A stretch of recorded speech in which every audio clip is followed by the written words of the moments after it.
parlor trick at the end of the day. You're not going to do much damage. I want to see you turn into a tiger. I will. Holler the Tigers. Oh my god. Hold on. Back at the hotel, guys. Not here. We're here to do a job. I let that one out, did I? But hey, back into the series here. Loops are at the back door here. They are backs against the wall. 0-2 in terms of scoreline here. Will Nova Esports put the final nail into the coffin in this series, because they are looking so damn strong going into this final game of this BO5. But without further ado, we will be going into the Gorge. Casters, lead the Gorge. Thank you very much, Sagi. Thanks for leading us to the Gorge as he leads us away from the spicy talk with Hauler here.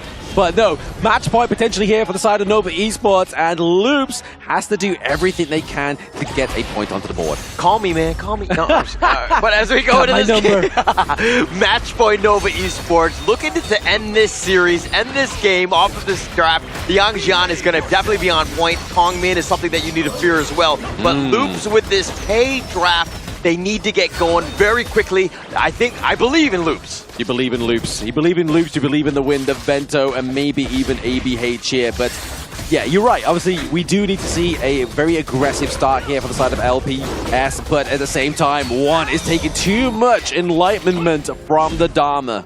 Yeah, he doesn't want to be enlightened that much, right? I mean, just go slow. He wants the slow and steady. He'll read a book at the end of the day. But Loops right now in the top lane. Freaks, he's got to just kind of trade. You don't want to lose too badly against Xuan here in the top lane. Yeah, Loops one, he's going for the self-help book, right? He's going just straight for the top shelf. He's like, you know what, I don't need those fists to the face to learn a lesson. But speaking of learning lessons, Vento's taking quite a bit of damage into the bot side of the map here.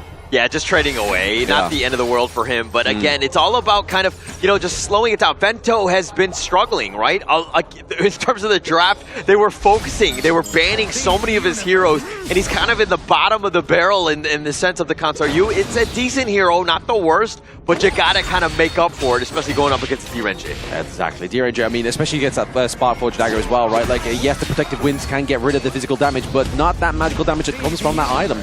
Yeah. I mean, you're going to have to item as quickly. You got to get that farm. I mean, as any farm laner, you do need space and time. I think that's very consistent. But Nova Esports, look at how aggressive they are. Even taking the boars, they've sent 4 members.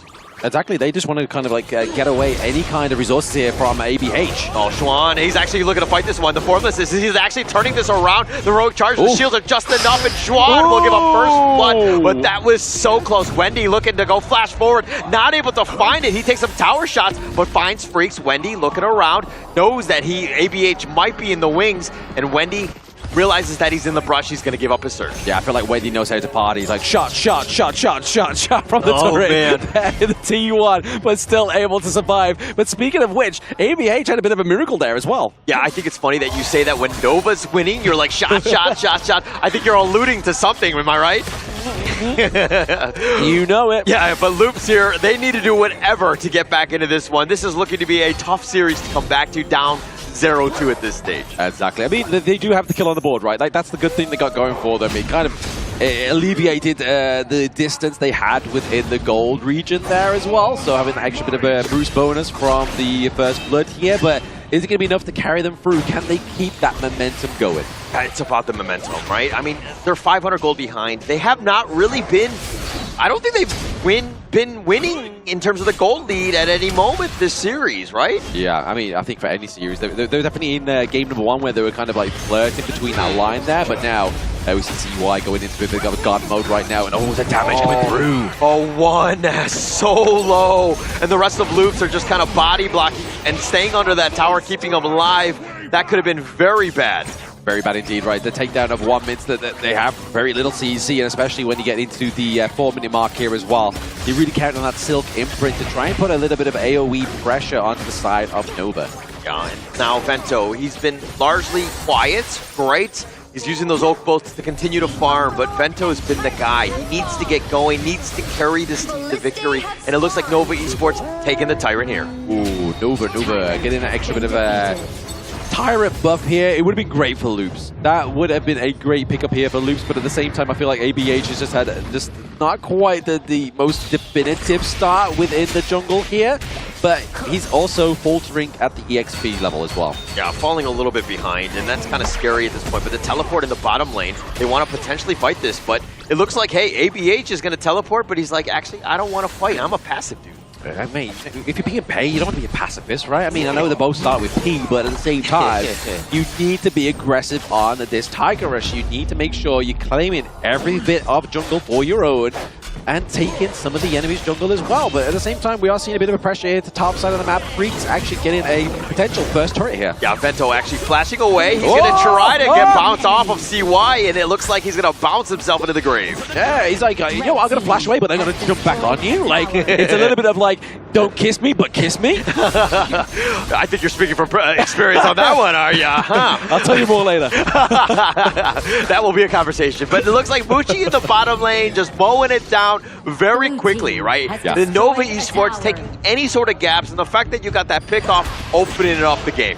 Yeah, exactly. Open up the game, open that TY bot side and top side of the map here for either of these two teams. But it looks like it's a very more dominant approach here down to the bot side of the map. The Oak Bolt's being used here just to clear out that minion wave, but Nova looking to have that T1 in the mid lane's number, but keeps a hold of it for now. Oh, Heaven and Earth mode by CY, and look at how aggressive they are, just completely posturing, taking the bottom T2, and yeah, the Silk Orb pulling them around. The Umbrella Outburst with the save, and CY just flexing and rolling off of all the shots. They take the bottom T2. Yep, taking that one. I mean, Waypick getting the Young Fei. I remember Circle just being an absolute fan of this hero and player combination, right? And it's showing reason why. I mean, every Unbridled Outburst to this moment in the match has been fantastic. Yeah, he's one of the best, right, on this Young Fei. Waypick making plays on this roam. Like, it's so much impact. And yes, Mono Fraser is very good on the Lian Po, but they just haven't really been able to find that team fight. No, exactly. The team fight hasn't come through for them yet. I mean, they commit a lot to try and get that Tremor Smash. And I mean, you're really looking onto either Wendy or Muchi, right? Oh, he actually got tethered back. That threw it off. And CY with this steal as it was healing up. And Loops thought they could just kind of pull away with it, but not able to find it. Freaks now looking for the Razor Cavalry, only pushing back one. They find Schwan. He was in a bad spot, and they do get the pick. But Freaks is going to be traded away. The Tremor Smash is on point, but it looks like he doesn't have enough shields to keep himself alive. One is taking a decent amount as well, and Nova Esports will take the trade of 2 versus 1. I feel like that was so poetic. The friends died together, right? Obviously, we saw Freaks take down Schwan, and then Freaks was like, brother, I'm sorry, I've got to go too. I can't handle this pressure. We've bonded so much offline, and now onto the Gorge. We are enemies, and now it's opening up this base for Loops as the T2 into the mid gets taken down. Yeah, I mean, it's a better love story than Twilight, am I right? Oh, absolutely. But taking that one out and taking 2 members of Loops, again, just opening up the door even more for Nova Esports as they're looking to, again, control the map and suffocate them like they did in games 1 and 2. Yes. Roll is the name of the game here on the side of Honor of Kings. It's not about those kills. Kills are very low statistically so far throughout KIC.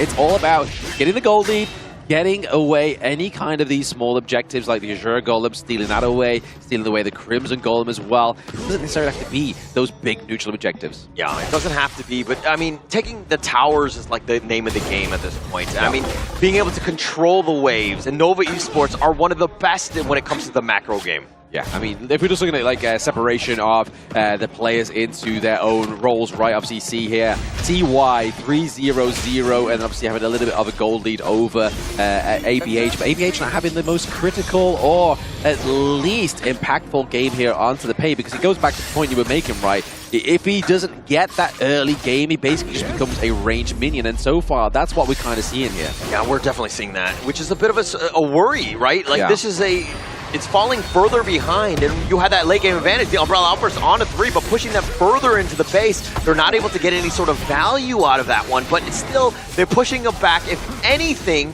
they've kind of chipped away at that mid T3. Yes, the T3 starting to take a little bit of damage here as well, maybe like 2/3 of health here, but they're looking to try to put the pressure onto the top side of the map. And this is the beauty of obviously the D-Ranger as well, right? Every third token is extended range. You don't need the minions, especially at that T2 territory. Yeah, don't need the minions. That's going to be key for them. I mean, he can just siege whenever he wants, and that's got to be frustrating for Luke. Yeah. We're kind of working around, because again, you want to slow the game down as much as possible. The Hound is up in front. If they want to make the jump, but they're going to slow siege this top T3. They want to kind of defend, but the minions are going to be shielded, and they take the top T3. Protect Madame Minion, right? Like, they were able to get that T3 top side of the map here, really going to create the pressure as well into the clash lane for the side of Nova onto Loops. And you're looking at this gold lead as well, man. It's starting to look a bit hairy as we get into the 10-minute mark. This could be the point of session here for these two teams. I mean, up 5K, not the end of the world. Nope. I mean, the comebacks have happened, but this is going to be a tough ask. I mean, you're going up against Nova Esports, one of the best in the business, and trying to find ways, or when they make mistakes, and Nova Esports right now, not making any. Not making any at all at the moment, right? I mean, they've obviously dropped 2 kills, but that's not due to a mistake. That's due to the efforts of Loops here, getting these kills, but unfortunately not being able to transition anything into that kill. Yeah, mid T3 looking to just get completely taken down at this. Well, now they're deciding to go CY, looking to go in and get the truth on the 3, setting it up. Juan is so good. The double kill by CY. He's on clean up. The Crystal now is under siege and needs to be careful.